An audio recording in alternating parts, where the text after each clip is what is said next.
हर महादेव, जय भोलेनाथ। आज मंगलवार के दिन सुनिए मंगल देव की संपूर्ण कथा, साथ ही मंगलवार की पौराणिक कथा आरती। इस कथा के सुनने से भगवान भक्तों पर सभी प्रकार के मनवांछित फल की प्राप्ति होगी। साथ ही मंगलवार का व्रत करते हैं तो ये कथा आवश्यक आप लोग को सुननी चाहिए। तो मनचित श्रद्धा भाव से बोलिए भगवान हनुमान जी महाराज की जय हो। एक समय की बात है, एक ब्राह्मण दंपति की कोई संतान नहीं थी। इसी कारण वह बेहद दुखी रहते थे। एक समय ब्राह्मण वन में गए हनुमान जी की पूजा के लिए। वहां उन्होंने पूजा के साथ हनुमान जी की महावीर जी की से एक पुत्र की कामना की। घर पर उनकी स्त्री भी पुत्र की प्राप्ति के लिए मंगलवार का व्रत करती थी। वह मंगलवार के दिन वह व्रत के लिए अंत में हनुमान जी को भोग लगाकर स्वयं भी भोजन करती थी। एक बार व्रत के दिन ब्राह्मणी न भोजन न बना पाई और न ही हनुमान जी की भोग लगा सकी। उन्होंने प्रण किया कि अगले मंगलवार को हनुमान जी की भोग लगाकर और स्वयं भी खाएंगे। वह भूखी प्यासी 6 दिन तक पड़ी रही। मंगलवार के दिन वह बेहोश हो गए और हनुमान जी उनकी निष्ठा और लगन को देखकर प्रसन्न हुए। उन्होंने आशीर्वाद स्वरूप ब्राह्मणी को एक पुत्र और के वरदान दिए और कहा कि यह तुम्हारी बहुत सेवा करेगी। वह बालक को पाकर ब्राह्मणी अत्यधिक प्रसन्न हुई। उन्होंने बालक का नाम मंगल रखा। कुछ समय उपरांत जब ब्राह्मण घर आए तो बालक को देखकर पूछा कि वह कौन है। पत्नी बोली कि मंगलवार का व्रत से भगवान हनुमान जी प्रसन्न हुए, उन्होंने यह बालक दिया। ब्राह्मण ने अपनी पत्नी की बात पर विश्वास नहीं हुआ। एक दिन मौका देखकर ब्राह्मण ने बालक को कुएं में धकेल दिया। घर पर लेट आने पर ब्राह्मणी ने पूछा कि मंगल कहाँ है। तभी पीछे से मंगल मुस्कुराकर आया। उन्होंने आपस देखकर ब्राह्मण आश्चर्यचकित हो उठा। रात को हनुमान जी सपने में दर्शन दिए और बताए कि यह पुत्र तो उन्होंने ही दिए हैं। ब्राह्मण सत्य जानकर बहुत खुश हुआ। इसके बाद ब्राह्मण दंपति प्रत्येक मंगलवार का व्रत रखने लगी। जो मनुष्य मंगलवार का व्रत रखता है एवं कथा पढ़ता एवं सुनता है और नियम से व्रत रखता है, उन्होंने भगवान हनुमान जी की कृपा सब कष्ट दूर होकर सर्व सुख की प्राप्ति होती है और हनुमान जी की दया की पात्र बनती है। बोलिए हनुमान जी महाराज की जय हो। अब सुनिए मंगलवार की दूसरी कथा।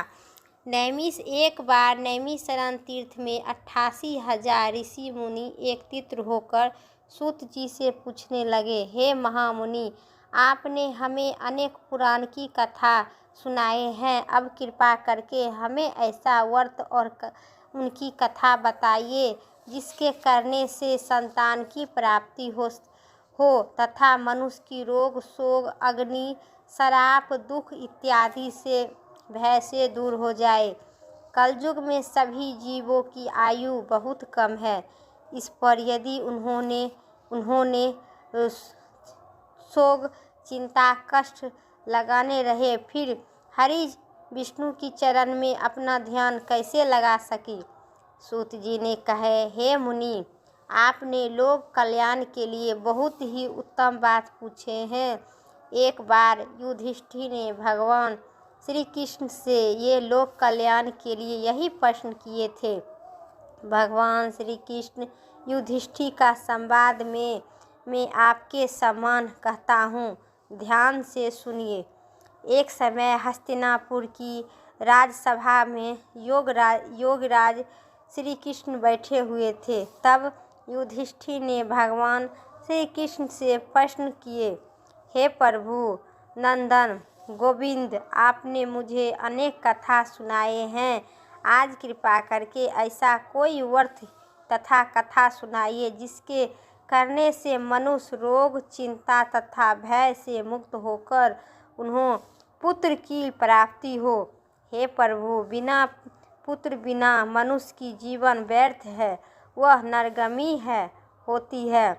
पुत्र के बिना मनुष्य तृप्त से छुटकारा नहीं पा सकता है और नहीं वह पुनः नरक में उद्धार पा सकता है। अतः पुत्रदायक व्रत बताइए। तब भगवान श्री कृष्ण ने कहे, हे राजन, मैं एक प्राचीन इतिहास सुनाता हूँ, आप उन्हें ध्यानपूर्वक सुनिए। कुंडलपुर नामक एक गांव था। वे गांव में एक नंदन नामक एक ब्राह्मण, महाबुद्धिमान ब्राह्मण रहता था। उनका गुजारा जैसे तैसे चल रहा था, परंतु वह बहुत दुखी रहता था क्योंकि उन्होंने कोई संतान नहीं थी। उनकी पत्नी सुदंता पतिव्रता थी। वह भक्ति भाव बहुत करती थी, हनुमान जी की आराधना करती थी, मंगलवार के दिन व्रत भी रखती थी और भगवान के अत्यधिक भोजन बनाकर हनुमान जी की भोग लगाकर बाद में स्वयं भोजन करती थी। एक मंगलवार को गृह काज की अधिकता के कारण वह हनुमान जी की भोग न लगा सकी। इस पर उन्होंने बहुत दुखी हुआ। उन्होंने स्वयं भी भोजन नहीं की। प्रण किया कि अब मैं अगले मंगलवार को हनुमान जी की भोग लगाकर अन्न जल ग्रहण करूंगी। ब्राह्मणी सुदंता प्रतिदिन भोजन बनाती थी, श्रद्धापूर्वक अपनी पति को खिलाती थी, परंतु स्वयं भोजन ग्रहण नहीं करती थी और मन ही मन हनुमान जी की आराधना करती थी। इस पर 6 दिन तक ब्राह्मणी सुदंता अपने प्रण के अनुसार भूखी प्यासी निहार रही, परंतु 7वें दिन मंगलवार को वह प्रातः काल ही बेहोश कर गिर पड़ी। सुदंता की इस असीम भक्ति से हनुमान जी बहुत प्रसन्न हुए और उनके मुख से प्रकट होकर बोले, सुदंता, मैं तेरी भक्ति से बहुत प्रसन्न हूँ, तू उठकर वर मांग। सुदंता अपने आराध्य देव हनुमान जी को अपने समक्ष पाकर अत्यधिक खुशी हुई, हर्षोल्लास से उठी, उनके चरण में गिर पड़ी और कहा, हे प्रभु, मेरे कोई संतान नहीं है, कृपा करके मुझे कोई संतान प्रदान कीजिए। हनुमान जी ने कहे, तेरी इच्छा पूर्ण होगी, तेरी यह एक कन्या उत्पन्न होगी, उनके अष्टांग प्रतिदिन सोना देगी। इसी पर देकर हनुमान जी अंतर्ध्यान हो गए। ब्राह्मणी सुदंता बहुत हर्षित हुई। उनके यह समाचार अपने पति को जाकर कहे, लेकिन ब्राह्मण देव कन्या का वरदान सुनकर कुछ दुखी हुई, परंतु सोना मिलने की बात पर सुनी तो बहुत प्रसन्नता हुई। विचार की कि ऐसा कन्या के साथ मेरी निर्धनता तो समाप्त हो जाएगी। श्री हनुमान जी की कृपा से वह ब्राह्मणी गर्भवती हुई और 10वें महीने में उनके एक सुंदर कन्या का जन्म हुआ। वह कन्या अपने पिता के घर ठीक उसी प्रकार बढ़ने लगी जिस प्रकार शुक्ल पक्ष की चंद्रमा बढ़ते हैं। 10वें दिन ब्राह्मण उन बालक को नामकरण संस्कार करवाए। उनके कुल पुरोहित ने उस बालिका के नाम रत्नबाला रखा। इस कन्या के पूर्व जन्म में विधि विधान से मंगल देव का व्रत भी किया करता था। ब्राह्मणी सुदंता भी बहुत अभिमानी हो गए कि बहुत रत्नबाला का अष्टयंग प्रतिदिन बहुत सा सोना देता था। उसी सोने चांदी पर नंद ब्राह्मण बहुत धनवान हो गए और ब्राह्मणी सुदंता भी बहुत अभिमानी हो गई। समय बीतने लगे, साथ ही रत्नबाला 10 वर्ष की हो चुकी थी। एक दिन सुदंता ने नंद ब्राह्मण से कहे, हमारी पुत्री 10 वर्ष का हो गई है, विवाह योग हो गई है, अतः कोई वर तथा योग वर देखकर उसका विवाह कर दीजिए। यह सुनकर नंद ब्राह्मण बोले, अभी तो रत्नबाला बहुत छोटी है। तब ब्राह्मणी ने कहे, शास्त्र के आज्ञा आज्ञा है कि कन्या 8वें वर्ष में गौरी, 9वें वर्ष में रोहिणी और 10वें वर्ष में कन्यादान से इंद्रलोक 10 इसके पश्चात रत्नबाला हो जाती है।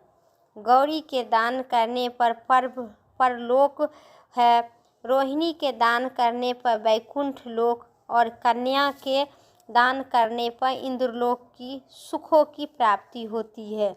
हे पतिदेव, अगर रत्नबाला का दान किया जाता है तो घोर नरक की प्राप्ति होगी। इस पर नंद ब्राह्मण ने कहा, अभी तो रत्नबाला 10 वर्ष के ही है, मैं तो 16 साल की कन्याओं का विवाह करवाए हैं, अभी जल्दी क्या है। नंद ब्राह्मणी सुदंता ने कहे, आपको लोभ अधिक हो गया है। अगर 11 वर्ष के कन्या का विवाह नहीं होता है तो उनके मासिक धर्म रक्त का पिता और बड़े भ्राता को पान करना है पड़ता है। शास्त्र में कहा गया है कि यदि माता पिता और बड़े भाई रत्नबाला कन्या को देखते हैं तो नरकगामी होते हैं। नंद ब्राह्मण ने कहे, ठीक है, मैं कल ही योग वर की तलाश में अपना दूसरे दिन ब्राह्मण ने दूत की बुलाकर और कहा, मेरी कन्या जैसी सुंदर है वैसे ही सुंदर के लिए तुम लोग तलाश करो। दूत स्वामी की आज्ञा पाकर वह खोजने के लिए चल पड़ा। अनेक गांव घूमने के बाद उन्होंने पाई नगर में एक सुंदर ब्राह्मण युवक को देखा। वह बालक जिसका नाम रामेश्वर था बहुत ही गुणवान था। दूत ने इस सुंदर गुणवान ब्राह्मण पुत्र के बारे में अपने स्वामी को विस्तार पूर्वक बता दिया। ब्राह्मण नंद को भी रामेश्वर अच्छा लगने लगा। फिर वह एक शुभ मुहूर्त से विधि पूर्वक से रामेश्वर और कन्या रत्नबाला को विवाह करवा दिए। अच्छे तरह हो गया। कन्या को दान करके ब्राह्मण ब्राह्मणी संतुष्ट हो गए, परंतु ब्राह्मण नंद के मन में तो लोभ समाया हुआ था। उन्होंने रत्नबाला कन्या को तो कर दिया था, परंतु वह बहुत खिलत था।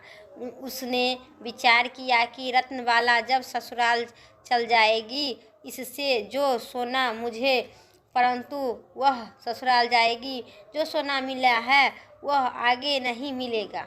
मेरे पास तो धन था, कुछ धन है जो इसके विवाह में खर्च हो गया है और शेष बच गया है वह भी कुछ दिन के पश्चात समाप्त हो जाएगा।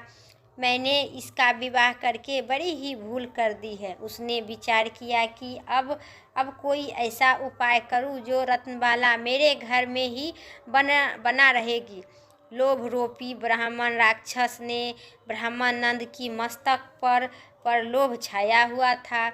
रात भर सैया पर बेचैनी से करवट बदलते उन्होंने एक चाकू का निर्माण किया।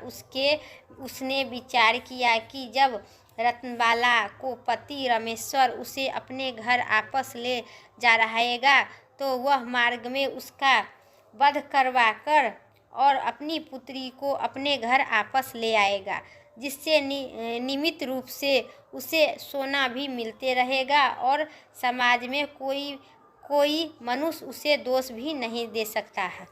प्रातः काल हुआ। नंद ब्राह्मण और उनकी पत्नी सुदंता ने अपने जमाता तथा पुत्री की बहुत सा धन देकर विदा किया। रामेश्वर अपनी पत्नी रत्नबाला को लेकर अपने नगर की तरफ चल दिया।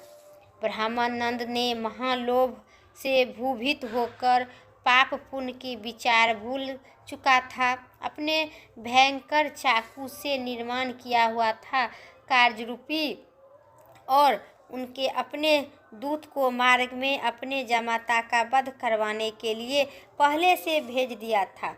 दूत मार्ग में ही छिपकर बैठ गया और जैसे ही रामेश्वर उनके छिपे स्थान पर पहुँचे, ब्राह्मण के दूत ने स्वामी की आज्ञा को पालन करते हुए रामेश्वर को वध कर दिया। इसके पश्चात उन्होंने यह समाचार ब्राह्मण तक भी पहुंचा दिए। अपने जामाता के वध का समाचार प्रातः कर नंद ब्राह्मण और उस स्थान पर पहुंच गए और रुदन करती अपनी पुत्री से बोली, पुत्री, मार्ग में लुटेरे ने तेरे पति का वध कर दिया। भगवान की इच्छा के आगे किसी को कोई बस नहीं चलता है। अब तू घर चल, वहाँ रहकर शेष जीवन व्यतीत करना। जो भाग में लिखा था वही होता है। लेकिन अपने पति की अकाल मृत्यु से रत्नबाला बहुत दुखी हुई, करुणारुदन कर रही थी और अपने पिता से बोली, हे पिताजी, इस संसार में जिस स्त्री का पति नहीं है उसका जीना व्यर्थ है। मैं अपने पति के साथ ही अपने शरीर को जला दूंगी और सती होकर अपने इस जन्म को माता पिता के नाम तथा सास ससुर के यश को समर्थक करूंगी। और ब्रह्मानंद अपनी पुत्री रत्नबाला के वचन सुनकर अबक्का हो गया। वह विचार करने लगा कि मैंने व्यर्थ में ही जामाता का वध का पाप अपने सिर पर लिया हूँ। रत्नबाला अपने पति के साथ अपने प्राण तक देने के तैयार है। मेरे तो दोनों तरफ से ही मरण हो गया। धन तो अब नहीं मिलेगा। जामाता का वध के पाप भी फलस्वरूप यम यथा भी भूतित हो पड़ेगी। यह सुन समझकर वह बहुत दुखी हुई और दुखी रहने लगे। रामेश्वर की चिता रचाई गई।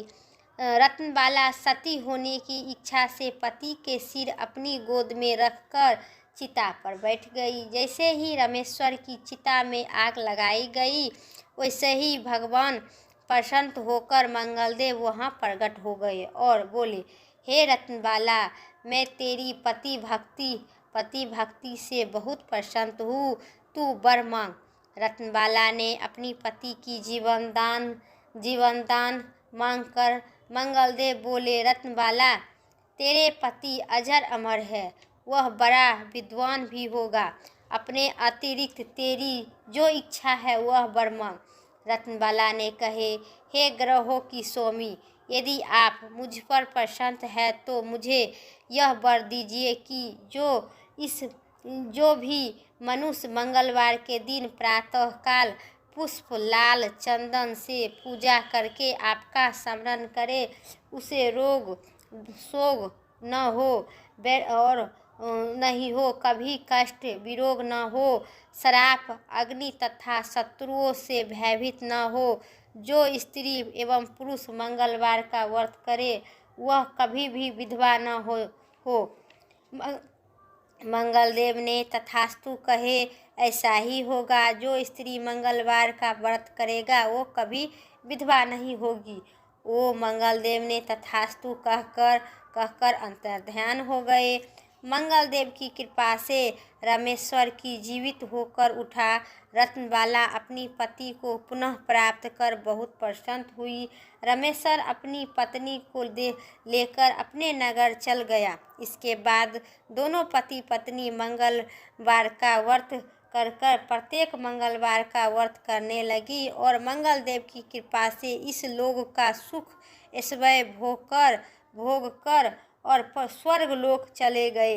बोलिए हनुमान जी भगवान की जय, मंगलदेव भगवान की जय। जिस प्रकार रामेश्वर और रत्नबाला का जीवन दान दे दिए, जिस प्रकार रामेश्वर जीवित होकर रत्नबाला कभी विधवा न हो, उसी प्रकार जो मनुष्य भक्त इस मंगलवार का व्रत करेगा वो कभी विधवा नहीं होगा। बोलिए मंगलदेव भगवान की जय, हनुमान जी महाराज की जय हो।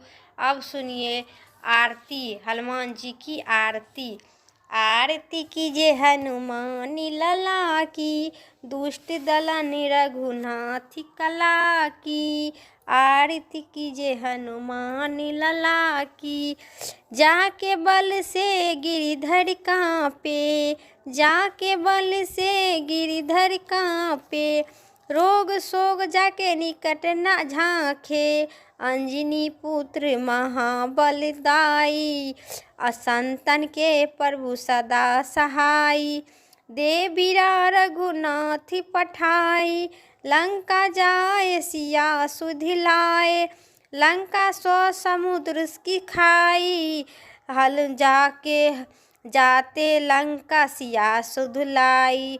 जाते पवन सुत बार लगाई, लंका जाए असुर संहारे।